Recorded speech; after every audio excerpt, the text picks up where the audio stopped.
My name is Marquez, and I'm a student in New Jersey. While I saw your recent proposal to adjust the minimum wage in the United States, that's good news for students like me, but could be bad news for businesses in the US with their increased expenses. So my question to you was, what were your plans to keep high-tech businesses and jobs in the United States when other countries don't have the same restrictions?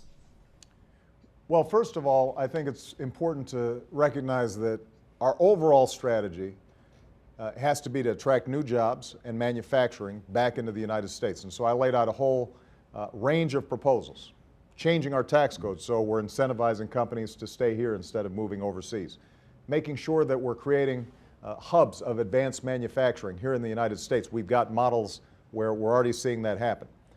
Making sure that we're training our workforce for the jobs that exist right now.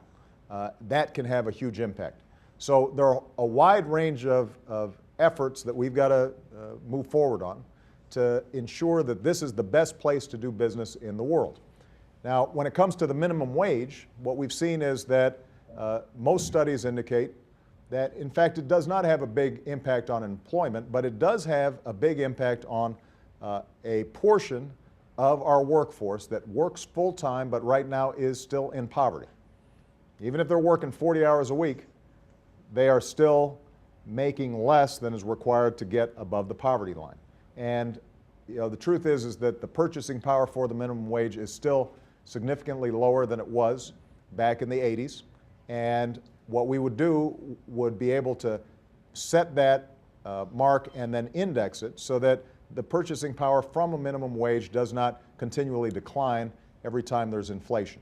This, by the way, was an idea that wasn't just proposed by me. It was also proposed by Mr. Romney during the presidential campaign. I don't think people would suggest that somehow he wanted to be tough on business. But what we've seen generally over the last 20 years is that increases in productivity in our economy are helping a lot of folks at the top, less folks in the middle, and at the bottom.